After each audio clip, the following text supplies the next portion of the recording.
Today's task in the F-4E is to conduct air-to-air refueling. As we hold formation on the tanker, let's cover some introductory topics here. First off, refueling the F4 is not terribly difficult once you get the hang of it, but it does take some time to learn how to move the jet effectively and to keep it in position on the tanker, especially if you're used to something that's fly-by-wire, such as F-16, MiG-29, those kind of jets. Even the Russian airplanes have some degree of electronic control in at least one or two channels. So the F-4 is completely it's an analog jet through and through. So when you move the stick, you move the surfaces, and when you move the surfaces through the bob weights and the hydraulics, you move the plane. So it's a little bit less direct than what some of you may be used to, but it is totally doable once you get the hang of it. The other introductory note I'll make is that your ability to do this is going to be very dependent on the precision of your peripherals.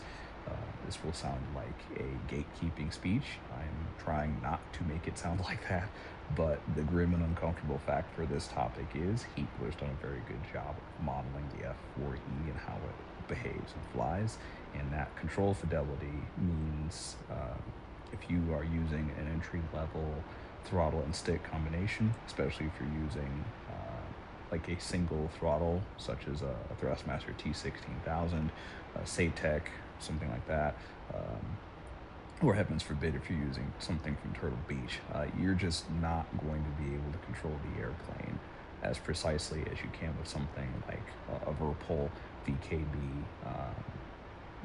wind wing or wind control, or whatever they'll be calling themselves when you watch this. Those control setups are much more precise, which in turn means you're able to control the airplane substantially easier, and that'll in turn make it much more intuitive and fun and again easier to conduct air-to-air refueling.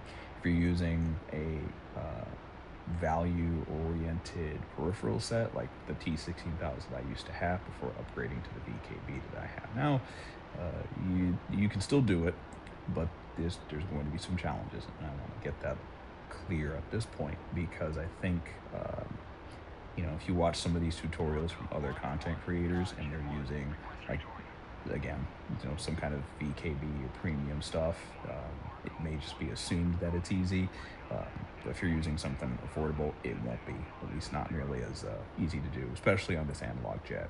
So there's also a couple of bugs that we'll talk through, and you will see as we move into position here for pre-contact.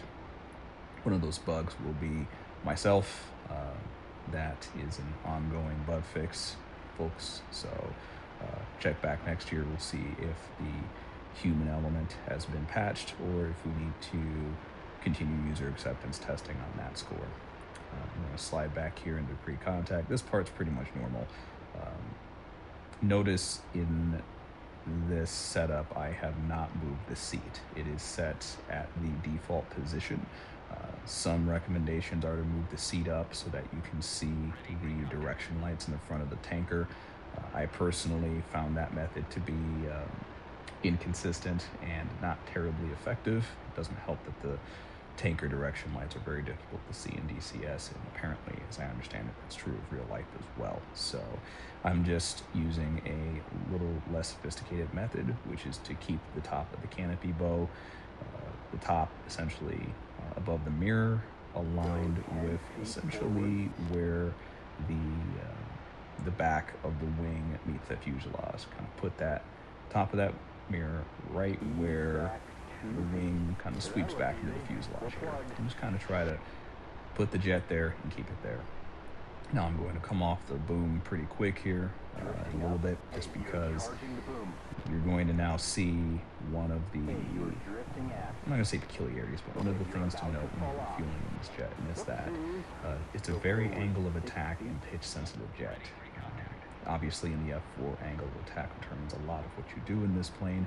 So when you're aerial refueling, you're obviously flying formation. So small changes in your angle of attack are going to influence big changes in not only the position of the airplane, but also your airspeed and your general control setup. It doesn't, also something to note here that the control stick is being counterweighted by a speed-driven bellows system in the tail. So as you change speed, the stick force is going to change, which also influences your control inputs. So when you're lining up to refuel, you are not going to have kind of that one-to-one move a little bit, plane moves a little bit sort of relationship. You have to just very gently manipulate your throttle and very gently manipulate the stick because of all the components that go into the F4's control system, all those bob weights and bellows and hydraulics and mechanical sort of stuff that's going on in there. So to ensure that the clockwork doesn't put you out of business, move slowly and smoothly as you can. And this again comes back to that topic I mentioned earlier about the precision of your control input, because if your controls are not very refined because you're using an entry-level stick or an entry-level throttle or both, you're going to have a bit of a tough time managing your angle of attack while you are flying formation here on the jet. So also to note, when you're air-to-air refueling, the F4 is going to get heavier. As she gets heavier, the throttle inputs will need to be a little more pronounced, and your stick inputs need to be a bit more refined, and at least the kind of, again, that dynamic of very slow, deliberate, but intentional inputs. Because if you start trying to speed up your inputs, you're going to put yourself in the PIO, and it's going to get nasty. And less precise your control stick and throttle are, the more likely that's going to happen. And with something like the Thrustmaster T16000, before the throttle bit the dust, I was almost whipsawing the thing back and forth because that's how little precision it had. So keeping my position on the tanker became it just was not easy to do on that entry-level setup.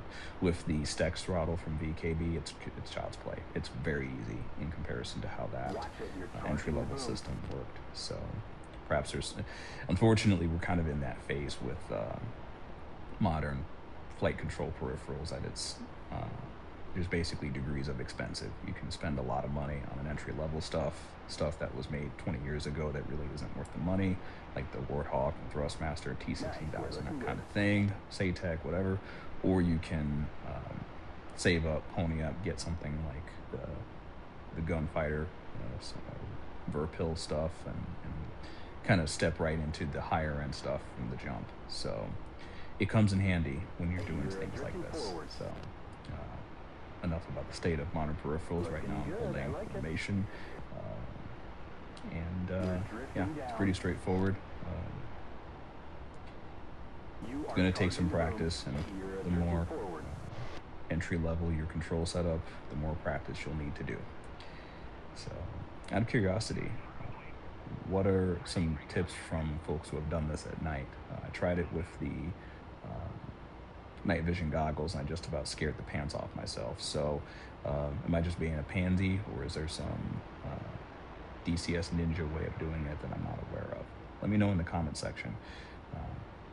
So as we come off the tanker, you're going to see one of the bugs that the F-4E has, and it's that once you come off the tanker, you have to go back into the menu, reinitiate the tanker communication sequence, and then come off and then cancel it, and then that will fully disengage you from the tanker. And it's, I think, a bug related to how the ready pre-contact is tied to the aerial refueling switch. When you turn on the aerial refueling switch and the port comes open on the back of the jet, it automatically the pilot automatically says pre-contact, which is good. Like, it's really useful, but unfortunately, I think it doesn't play nice with DCS's scripting, and this is the consequence. So if you're seeing that happen, you're not doing something wrong. That's just a bug. As I understand it, it is something Heatblur is hard at work coordinating with ED to fix, but it's still TBD at this point. So thank you for watching.